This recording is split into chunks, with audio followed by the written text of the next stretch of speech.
What's up, everybody? Just having Confinement drop in, saying what's up. Promoting July 19th, Empire, halfway to EMAs. Introduce yourselves. I'm Eddie. I'm from Confinement. I'm Blake from Confinement, play guitar. So these guys have been around for a minute now, representing Western Mass. Got some great bands that come out of West Mass. I love it. You know, it's its own scene of itself, but it's still part of our family in the 518. So how long has Confinement been around?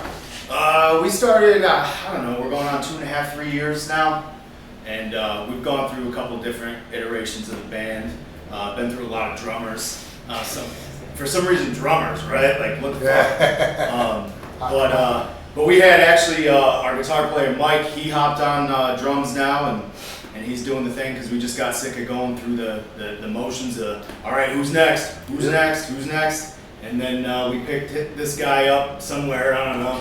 I birthed him and shit, and then was like, now you're in a band, bitch. Yeah, guitars. If you can't find band members, create them. Yeah, exactly. Yeah. Now Mike's been killing it though. Like for real, like Mike has really been killing it. He stepped up to that shit, and he's been laying it down. Like it's really put it together. You know what I mean? Like it's great. I feel like we've got a different sound now than when we started. Absolutely. Like we kind of started like we were leaning more on like the metal side of hardcore, and now we've really kind of evolved into this hardcore fucking band like that, and that's what we all wanted to do from the beginning, you know. And that's awesome. And I think we've arrived. So, what's like your background in music? Like, where's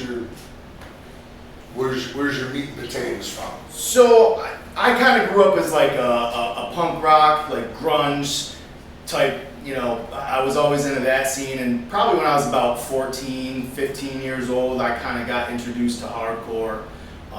Some of my first shows were over there at the Q, you know, and so that's where I got my start, right over there. With actually, I think one of my first bands that I saw was Adball over there. Oh yeah. But a lot of Western Mass bands too, you know, because we had Push Button Warfare where we were from, and you know all that. So nice. You know, it was a lot of that. How about you? I mean, I grew up, you know, whatever this guy listened to, I was listening to, you know, so that's how I started playing guitar from him and stuff like that. You know, I grew up going to shows at the Crossroads when they'd have shows there. My first show I was like 4, we saw Blood War at Hot Topic, I think you probably do. So just, you know, I've been kind of thrown into from him, but then I went to Boston and, you know, I got really into the, you know, Boston hardcore out there a lot. And I've just been kind of thrown into it my whole life, you know what I mean? So it just kind of came natural, I feel like, you know.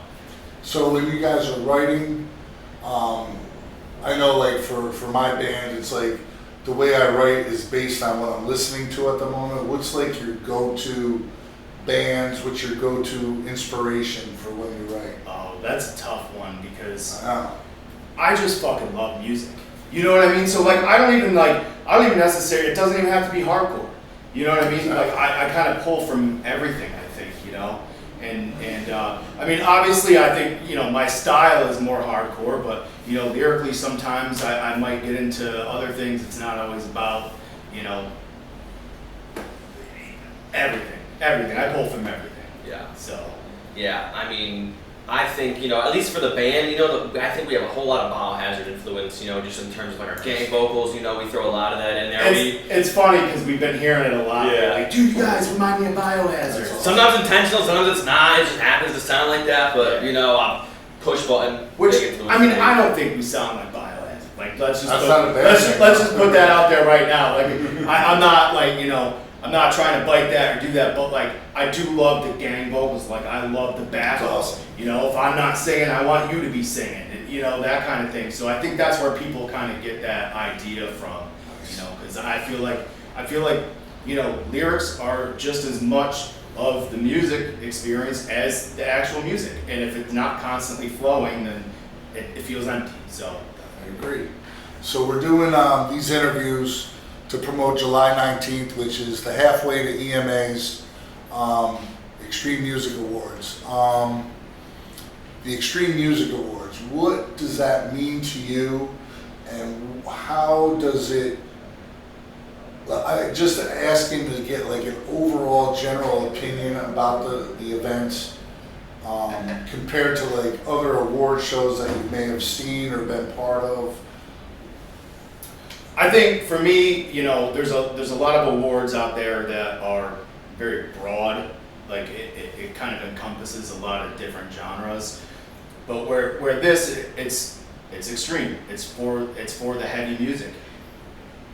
What I like the most about it is you get to be around the people that you mesh with, right? And you're not around a bunch of, I mean, there's still douchebags, don't get me wrong, but like, yeah, I mean, yeah, you know, but you know, when you get into some other shit, like some people don't respect the heavier music, like they do the more mainstream stuff, and I don't know, for me, just, it's fun. I think you do a great job of incorporating a lot of fucking cool people, cool music, like all these collabs and shit like that. That shit's just fun to watch. You know what I mean? Like, a blast with it. That's you know, it's a lot of bands like I grew up on and shit, and like, you know, it's just fun to see just people having fun doing it, right? Like, it's not just people getting up there and like, hey, I gotta perform. Like, people are actually just having fucking fun. Yeah, it's just like, I like the jam part of it, and just seeing how, you know, some of these iconic influences just react. Excuse us, there's a sound check going on, but, you know, we gotta do what we gotta do.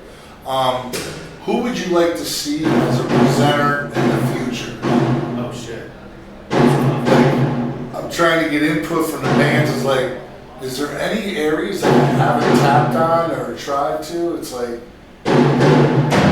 you know, I mean, it's hard for me to say because I'm not one of those guys that's like starstruck and all that. And I'm like, man, I'd really love to see this guy. I think if I had to say, you'd probably never ever fucking get him, Dave Mustaine. But never say never. That might be my most like starstruck, like holy shit, Dave Mustaine type thing. But you know, other than that, like I don't know, man. There's a lot of fucking cool people out there that I think deserve this and that want to do it. And you know, I can't single out anybody in particular where I would say I really want to see that person, but Dave Mustaine. And I think part of what is so cool about the Extreme Music Awards here is just how it's not anything like all these huge celebrities and this and that. It's all your friends and everybody you know that you've been around this. You know these guys. You know these guys are presenting. We're getting the awards. We're giving the awards. So like, I think the coolest part is just the local dudes. You know what I mean? Just getting those local, those scene OGs getting out presenting the awards, or whoever here and there. I think that's the best part about the awards. You get instant exposure that you know other people Absolutely. might not know. You know. Awesome. I mean, I just wanted to keep this simple and all that. Again, July 19th. We're doing halfway to EMAs. We got Confinement, we got Vintri Hill, we got Gusto, we got Gozer, we got Tentacles. We got tickets. So yeah, like I said, thank you Fuzz for letting us put this on your platform. July 19th. We'll see you there. Thank you.